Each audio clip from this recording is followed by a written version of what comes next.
Hello, everyone, and welcome to Writers Drinking Coffee. This is a podcast based on writers sitting around, drinking coffee or wine, and talking about writing, publishing, the whole creative process. We do not censor ourselves, so consider us PG-13, if nothing else because I'm prone to F-bombs. Your hosts today are John Schmidt, David Welsh, and me, Jeannie Warner. This is episode 27, Storytelling by Episodes. I'm kind of saying a root, a branch, a twig, a leaf. When we were designing mushes and writing up mushes, we used to say, what is the background story? What are the arcing stories? What are the big movements we're going to have through a story? And then have all the different scenes align on that. And that was just for storytelling on a mush. That was the very simplest, cheery, entertain somebody, kill a few afternoons, and avoid homework. Episodically, though, storytelling by episodes is a much bigger picture. Mm-hmm. So I think everybody does it a little bit with gaming. Like, you guys all gamed. You do it a lot with gaming. If you're running a campaign, it's an episodic collective story endeavor. It is. Even a simple single story, though, is going to be split up in episodes because you can't predict how long each element will take. But you've talked two forms of gaming, and that's only the tip of the iceberg. I mean, right now, we're seeing an explosion in the way episodic fiction is consumed because now we have binge watching. Binge watching.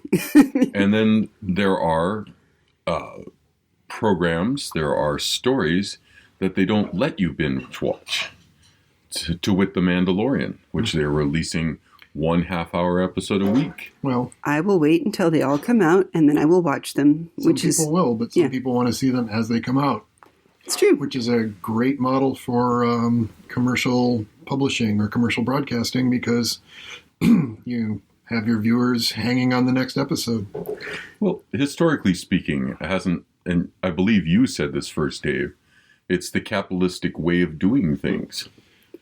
Well, it is a capitalistic way, certainly. It's grabbing an audience or keeping an audience by stringing them along, in a sense. I mean, that's not putting it very generously, but it is. My beloved Sherlock Holmes started as a serial. In a. I'm sorry, Chaz isn't here to correct me. So digest or newspaper or a weekly journaling, a weekly magazine, I believe. A weekly magazine, and I agreed. Some of them got paid by the words, but Dickens also did some of his work by the words, yeah. But also Mark Twain. Mark Twain, yeah. So there's a lot of stories that can be told in a very serial way. Whether it's just the latest story in a newsletter or an online zine. There's an opportunity if you say, maybe it's not a novel yet, but there's a lot of stories that are all strung together on a theme, even. So I have to ask, what's your favorite? Well, I realize everyone has favorites. By the way, out there in listener land, if you have a favorite, throw it at us so we can highlight it and maybe ask you questions about it.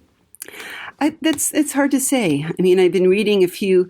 I found Kindle serials out there that I have loved. For instance, Seanan McGuire did Indexing, which was hilarious. It's the ATI Bureau. ATI? ATI. And I don't remember what it stands for, but I'll put a link on the sign. But it's basically Snow White.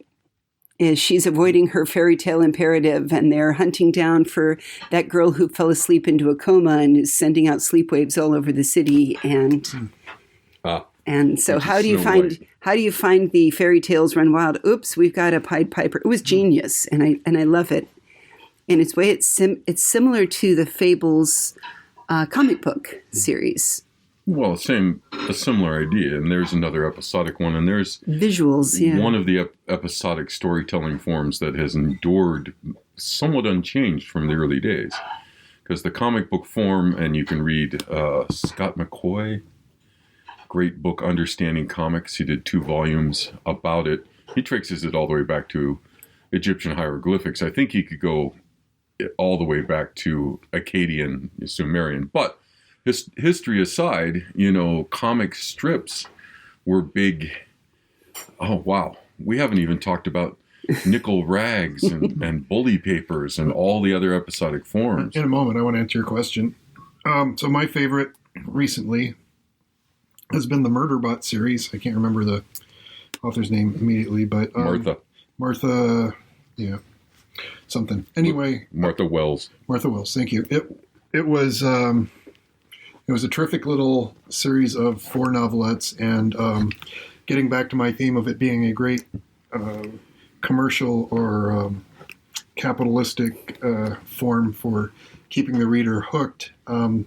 The first one sold on Amazon in electronic form for, I forget, like $3 or $4 or something. And then the remaining 3 were priced obscenely for a novelette of that length at like $9 or $10 a piece. But you have to know what happens. Well, and she created such a cool and different character in the murder bot itself that you kind of just like wanted to find out what happened to it. As an aside, I always thought the murder bot was the perfect your choice of aromantic or asexual or autistic. You can map whatever you want onto it because it didn't consume human passions. It was a very matter-of-fact person. Yes and no. It was a very good unreliable narrator in that it denied that it had those passions, but clearly had them anyway. Oh, come on. That was Hannibal for me. Okay. Well, I'm going to answer the question before we move off of it. My favorite most recently has been Kevin Sonney and Ursula Vernon's, or Ursula Vernon's and Kevin Sonney's Hidden Almanac. But that has gone away, so I need to go and we find haven't it. even started talking about serial podcasts. So, wow. Okay. Serial podcast is actually its own genre and its own way of consuming. As you're saying, you can take it driving.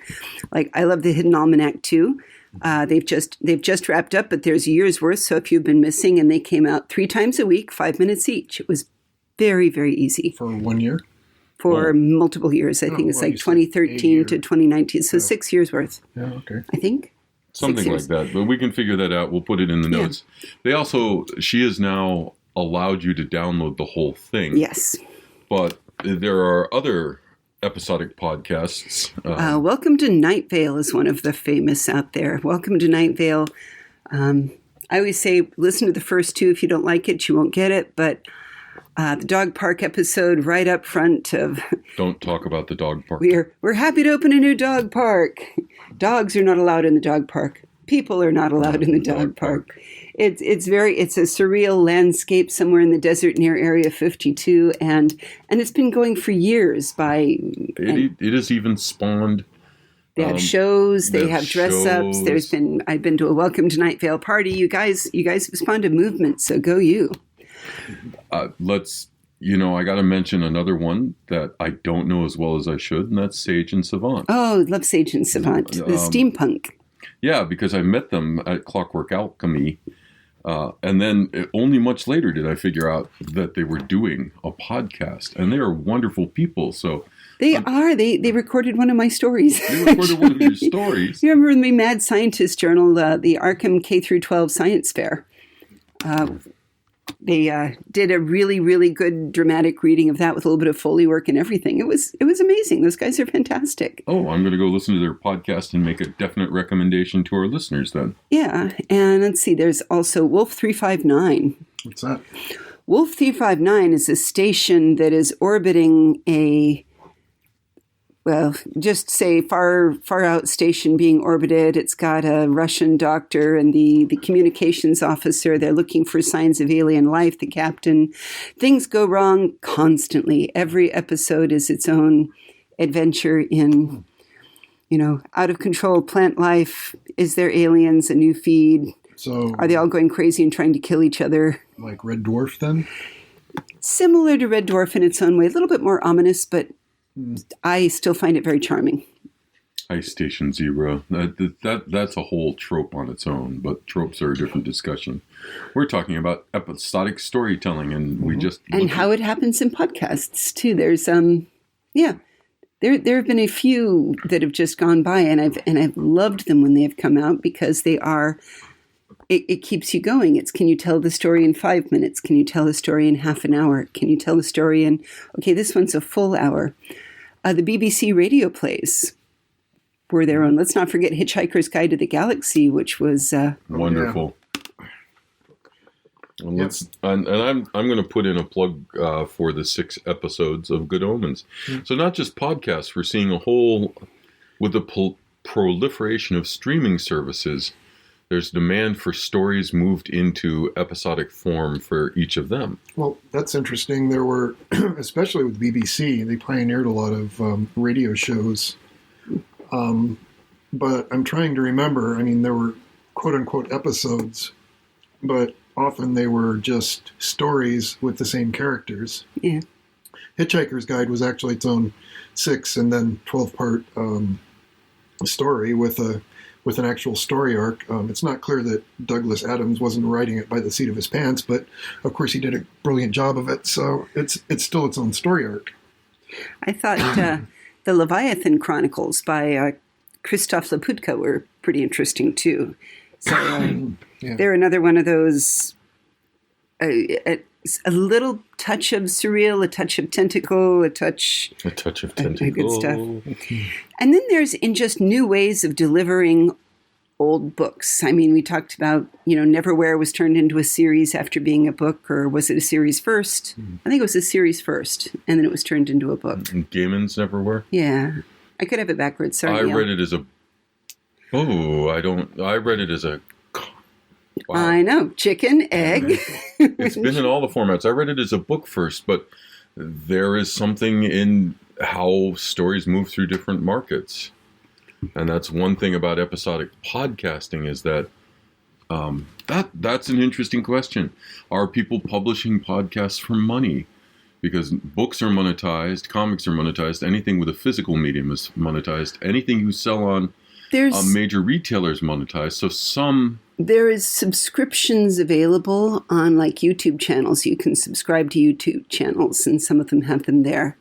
A lot of people are supported through their Patreon accounts and such things. So if you really start loving some of this, absolutely go out and visit the Patreon account for some of these. So that's kind of a new model for monetizing. Not just serials and episodes, but anything you put out periodically. Yeah. And some of them I'll keep subscribing and downloading the new things as they come in. But there was a funny one that came by recently out of England.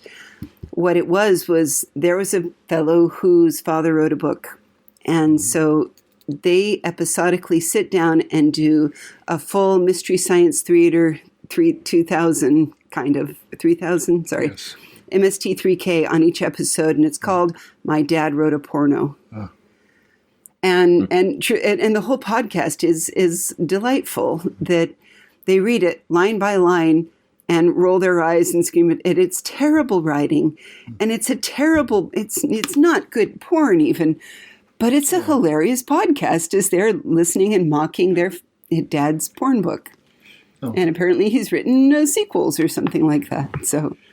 So they're terrible sons, but really funny podcasters. Then, well, my understanding is that the whoever Rocky Flintstone may be is actually secretly delighted that his books are. It's another route to market, really, because now people go out to Amazon and spend the $1.99 and buy Belinda Blinked, and off they go.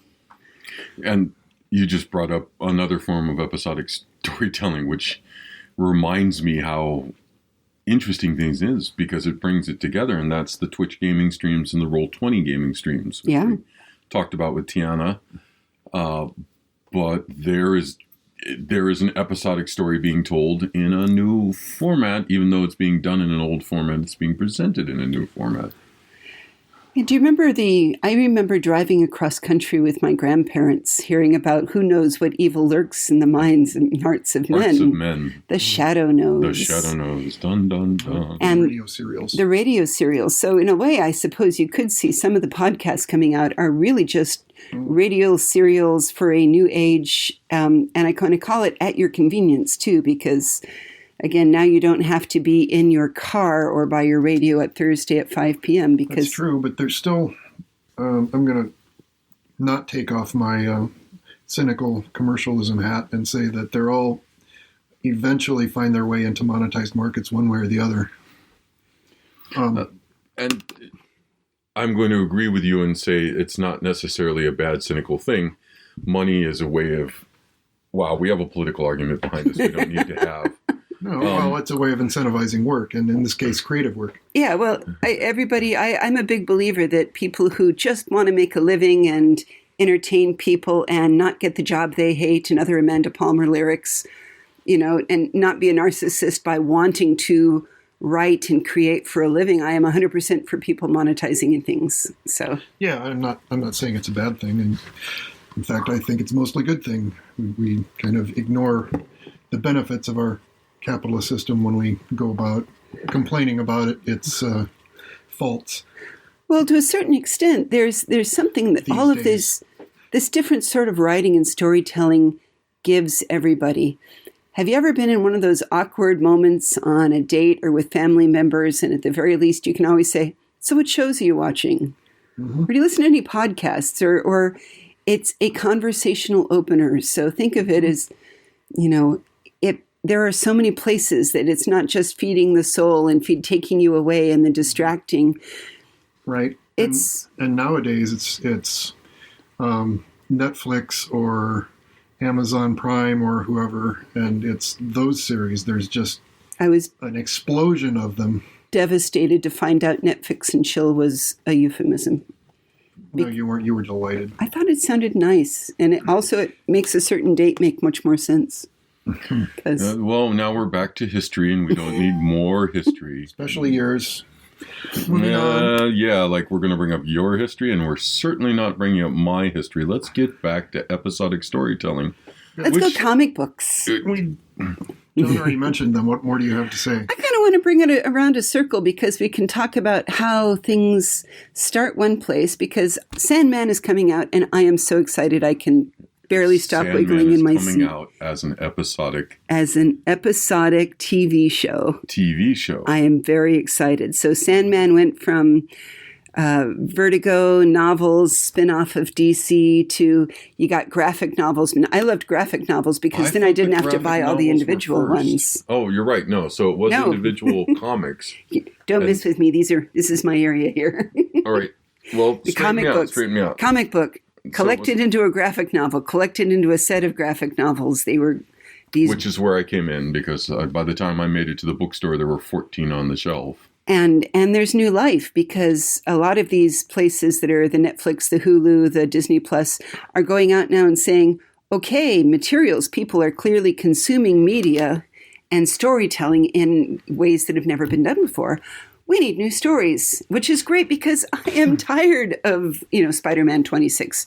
Yeah, well, that's an interesting conversation, too. Sometimes it works the other way around, in that there are these properties that get recycled in any different form they can imagine, just to try and milk more money out of them. Yes, sometimes that's cynical. I don't. Well, it is, yeah. And it's also true to an extent. But it's also true, but it doesn't limit the ability to tell stories. Although I read this morning a rant about Batman versus Superman, which I'm not going to recreate, but it points out that consumers, that our readers, our listeners, are now able to get so deep into it that they have opinions where they couldn't have had opinions before. One of the things we're seeing, in my opinion, is a vast expansion of the ability to tell these stories. Yeah. The entry level for a basic podcast is very low. You don't need a publisher to do this. You need the world's prettiest microphone. You're telling us. But the point is now, and with a lot of the changes in society, there are more stories and more viewpoints to be told, and now we can tell them. We're not controlled by a media conglomerate that says, okay, we only tell this story. Now, we've lost a bit of shared culture because we don't all listen to Ovaltine Radio and The Shadow or something. But on the flip side, if someone can say to me, hey, have you read any queer female black authors recently? And I can say, yeah. Well, there's that side of the coin, but the other side is that we have the Marvel universe and the DC universe, and we have The here's Star just Wars universe, the Star Trek universe. right. They're just constantly being. I mean, and here's my theory. This is my own little theory about how this happens is that the creative people create something, and the non-creative people get a hold of it and want to make money, and their idea of creativity is to ask another creative person to do something with it, to buy it, and then do something else with it, or not even something else. And a lot of times, it's just redo it. Okay.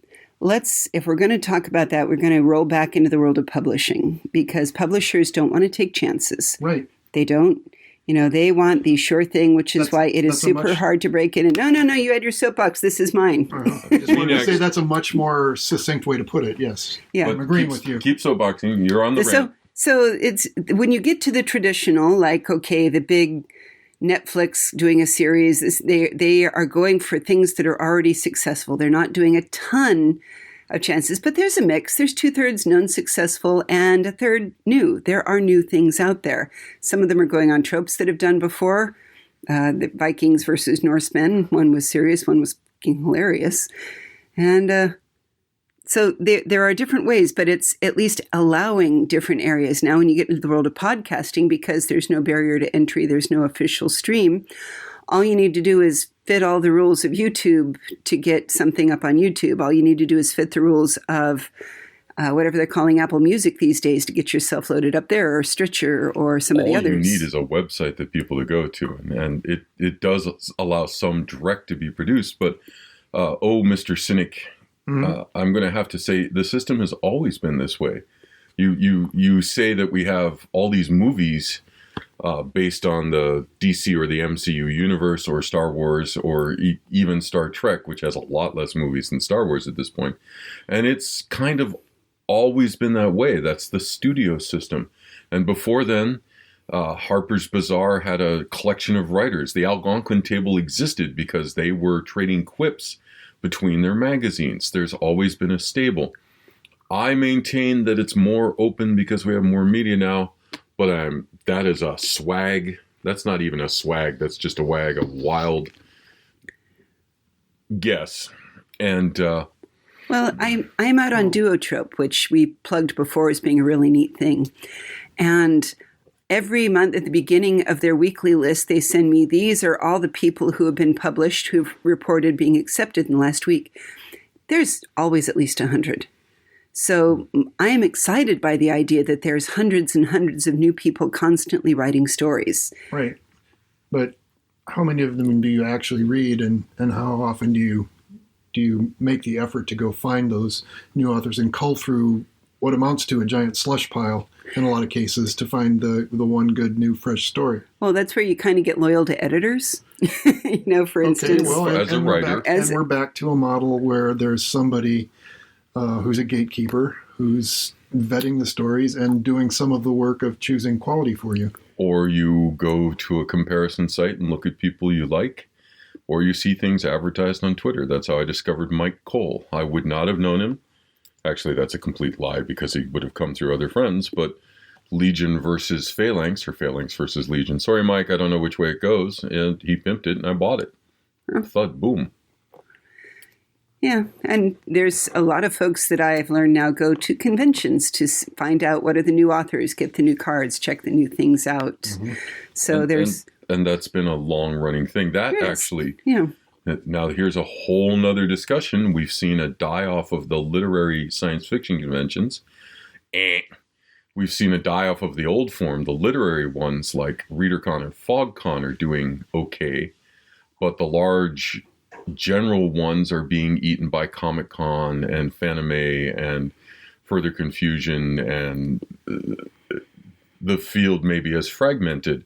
But if I know about steampunk because I go dance at a steampunk convention, right? So you're saying it's more fragmented or it's being consolidated? It's more fragmented. Okay. Well, I don't know. See, I really enjoyed it. I went to my first World Fantasy Con, but I'd been to a Worldcon before, and I'd been to some of the big conventions, and they are what they are. They're the authors they're kind of for authors. And I got there and they're like, are you, pro or fan?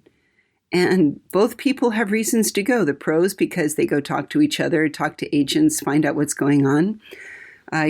What are people interested in? When I was enjoying the whole puppy thing came out, it's like, oh, queers are destroying science fiction and all of those, and realizing, no, they're not. That's what people are looking for.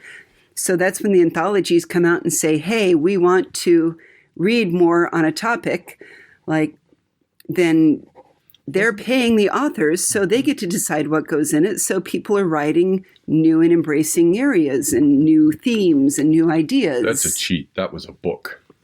It totally was. Good book, too. It was, but I saw it when it first had the submissions open for it. And speaking of which, bluntly, what have you submitted recently? Tell me a story. I just had Accursed come by. It's coming out shortly, pre-ordered. That's One Arabian Day, where, there you go, I stole something from Scheherazade and said, what if Jafar was the hero of a story? And trying to recover a cursed pen that somebody gave to this floozy who got married. And there was, and Lawn Gnomes, flash fiction, and yeah, there's new stuff, because there's new groups out of there that are doing the publishing and doing Kickstarters. So it's not just traditional publishing anymore. There's Kickstarters, there's small press, get a few small press, you get accepted under the bigger ones like the Subterranean Press. You get in the Bookview Cafe. These are paths of getting known and getting part of other marketing departments rather than just trying to do it all yourself, which you can do. You could publish every story you ever wanted on a website, and I bet there's folks that do. Hilariously sometimes, I'm sure. One of my favorite Ursula Vernon stories, feels like we mention her every episode, was Pokuson. And it's out there for free, and you can go read it, and we'll put a link to it. And I think it's one of the most elegant little short stories I've ever read. So... And it's free, but you realize it's free, but it makes you, for me, want to go out and buy everything that woman has ever written. So first one's free, baby, on a whole lot of pages. Neil Gaiman put his Study in Emerald up there, I believe, on his main page. And it's commercial because everybody wants to make a living. Well, yeah. So I'm going to rein us back into episodic storytelling. And are you going to do that? I'm going to rein us back into episodic storytelling because we've asked what our favorites are. And I, again, want to go out into Readerland and ask what your favorites are because I need recs. I need recommendations. I like steampunk. I like science fiction. I am a low gore, low sexual content person. It's true. I tried him on John Dies at the End, and he just couldn't cut it. No, sorry. Just because of the name? David Wong wrote it. It's great. I've read that first chapter live to everybody, but okay. John doesn't do squicky. Yeah, especially not where he has to die at the end of the book. But, and the next book is full of spiders. It is. It was also a great title for a book.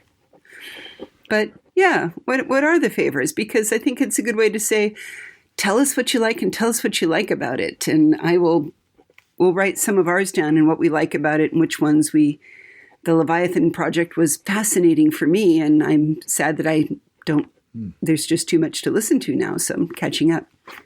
I kind of stopped on Welcome to Night Vale after in the 100s somewhere, but still good. Yeah. Quick question for y'all.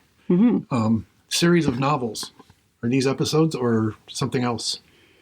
I think in their own way they're episodes. They're just a much bigger story arc. It depends on the series of novels. Some novels are one story broken down. Lord of the Rings is classic really on that because that's one journey.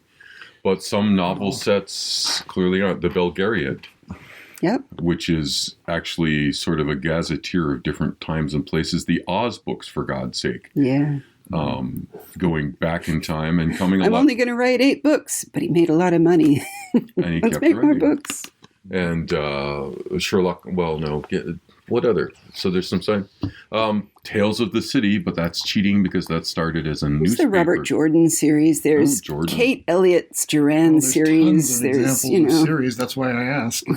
It's a thing. It Was is a that a thing. rhetorical or demonstrated question?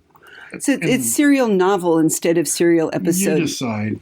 So Darkly Dreaming Dexter, book 1, is basically the entire first season with a little bit of extra stuff written in. So Which Jeff this Lindsay wrote it. This is, Is Dexter the Killer, not Dexter the Laboratory? I'm afraid this is Dexter the Killer. Aw. You shouldn't watch it, but I loved it. Yes. And It's your thing.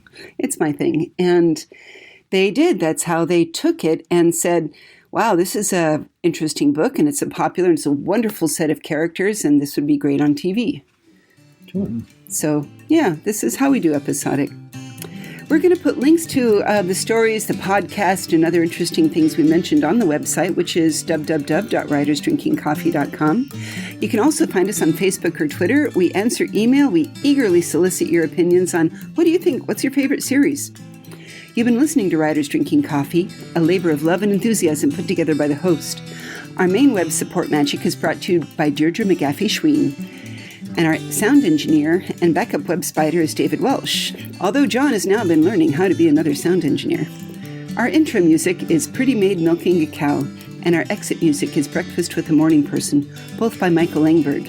You can hear more from Michael Engberg on manyhatsmusic.com or buy his albums on Amazon. Our podcast sponsor is Jackal Designs, enabling you all to buy cool WDC swag, including the new Live at Mally's t-shirt.